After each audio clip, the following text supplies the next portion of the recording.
monitoring how you're doing once you set your forecast in place, and trading around your position. And finally, just a few thoughts on how to make some money out of the carbon reduction commitment. Actually, before I go to that, I'll start off with a quick introduction to our company. I'm sorry, I have to do the sales pitch. We are a small consultancy with about 20 engineers scattered throughout the country. We deal with clients ranging from pubs to multinationals and councils, and basically advising them, as has already been said, on energy and carbon, how to minimise it, how to manage it. But where we differ from quite a few of our competitors, we offer both technical and strategic advice at a reasonable level. So, on to the main thing, forecasting. Two types of forecast that we normally do for our clients. One is a long-term forecast, which is usually at the enterprise level down, and we also do a short-term forecast, maybe year ahead, month by month, going from the building level up. And those often meet in groupings in the middle if it's a subsidiary or a group of schools, or depending on what the organisation is. So look at the long-term forecast. It's normally used for utility purchasing, financial budgeting, and now carbon budgeting, which is becoming more important for our clients. And where I think most focus needs to be at the moment is putting a programme in place so you can achieve year-on-year carbon reductions.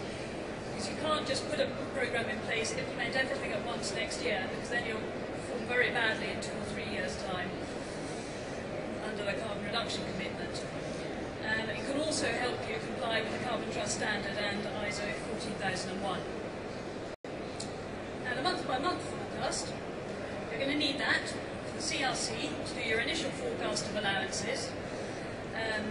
You'll be factoring a reduction programme into that load, and it'll be taking account of things like weather conditions, changes in occupancy levels, increased or decreased production levels if you manufacture something.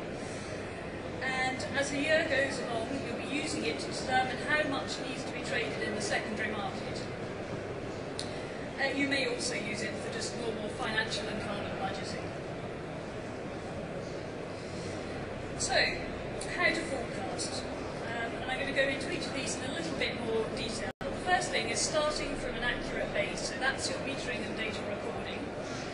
Next, you need to determine your drivers. So that is the factors that influence the energy demand of each building or site. Finally, we need to look at some forecasting techniques. How do you assess what those drivers are going to be in a month's time or 6 months' time or a couple of years' time? So, starting from an accurate base, metering. And I hope now a number of organisations have looked at installing AMR. But if you haven't got AMR, it really is worth looking at. It will give you the most accurate base to start your forecasting from. You can use invoice data, but if you've got any estimates in there, your forecast probably won't make sense. Manual reads as well can have accuracy problems. Larger buildings, I would encourage to put in some sub-metering so you can divide off any large energy use areas. As for both electricity, gas is more difficult for sub-metering, obviously, because it's very expensive. Next thing you need is a robust recording system. So small organisations, a spreadsheet does work, but anything of any size, I really would encourage you to get some software in. And as much automation as possible, so if you can get your meters talking directly to your software, it just gets rid of the potential for errors. Now, take a quick look at drivers. I've taken as an example a simple office block, simply because of the time limitation I have. So, this particular office block, I have weather. So that's solar gains, temperature, wind, they're all going to affect my energy use. Number of hours of daylight, that affects my energy use. The hours of occupancy, this is something a lot of people get wrong. For example, I've seen a lot of schools where they don't understand why their demand's gone up. And it's because they have started to use it for community uses, and they have organisations in there for the evening, and therefore all their lighting's been on, all of their heating's been on, and they haven't actually told anyone that is involved in the planning that this is happening. And the number of people in the building can make a big difference as well. They always use domestic water, for example, so the use of that could go up. If you're looking at a factory, obviously it'll be your production levels, and again, how many shifts you're working, etc. Now, there are a large number of forecasting techniques out there, and I don't propose going through them all because we'll be here till Christmas. But sort of typical ones that we tend to use are historical and trend analysis, just simple benchmarks by building. If you have a large number of buildings, you can do that from within your own portfolio. We use degree days analysis. We look at specific energy consumption, kilowatt hours per metre squared. We've got sub-metering, you can do some quite good things with that. You can get onto more complicated regression analysis and look at the correlation factors. You can do cumulative sum analysis. And I'd be very happy to talk to any of you about any of that if you would like to. As I said, I can't really go into the detail of all of that now. But just looking at a very simple bit of degree day analysis. So here in my Excel spreadsheet, I've plotted my monthly gas consumption against my degree days. Excel is great, it does all of this for you. It plots it on a graph, draws a nice line through, and tells you what the equation that represents that line is. And from that line, I can see that the lowest the demand gets to is 40,000 kilowatt hours. Now, that is probably going to be my hot water demand, because on the day when there's no demand, then the only demand, no heating demand, then the only demand will be hot water. And so I can now estimate that my hot water demand is 40,000 kilowatt hours, my heating demand is 570 kilowatt hours times the number of degree days. So that's the basis for the forecast based on degree days. And so I do that for each one of my drivers. I then estimate how the demand is split up, taking a look at what we've already done, and I come up with that a maximum, minimum, and most likely forecast for each driver. So for degree days, for example, I had a look at historical degree days over an 11-year period, which was the data set I had, and I looked at the maximum year and the minimum year. And the maximum year was 6% above the average, the minimum year was 24% below the average. So that gave me something to base it on. I then applied that to my average demand and came up with a forecast. So here you can see the blue line showing what an average demand is, and then the maximum and minimum shown by the shaded area. Now I wanted to sort of factor a few other elements into the forecast. So for example, occupancy changes. Let's say I have some more people moving into the building, and so the occupancy, I tell a lie, there isn't more people, it's the occupancy hours are set to double. So we're going on to 2 shift working in the building, and that's going to increase my hot water demand. And that's going to happen in February, so I factor that in. Then we have an energy efficiency program running at the office. So we put in some new boilers in July, and that's going to improve my efficiency by 20%. And so that changes my forecast. And there will probably be 15, 20 different elements that may go into the forecast for a complicated building. Other buildings, it may just be 1 or 2 things that you're going to look at there. And it may be you've got nothing changing during the year, which will make life a lot easier.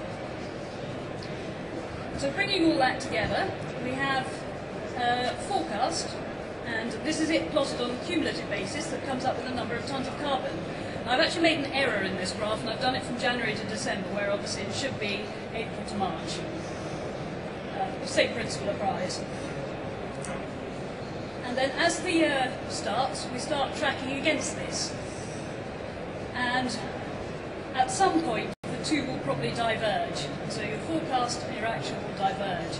And that will give you the trigger you need to go and look at either buying or selling or banking allowances for the carbon reduction commitment.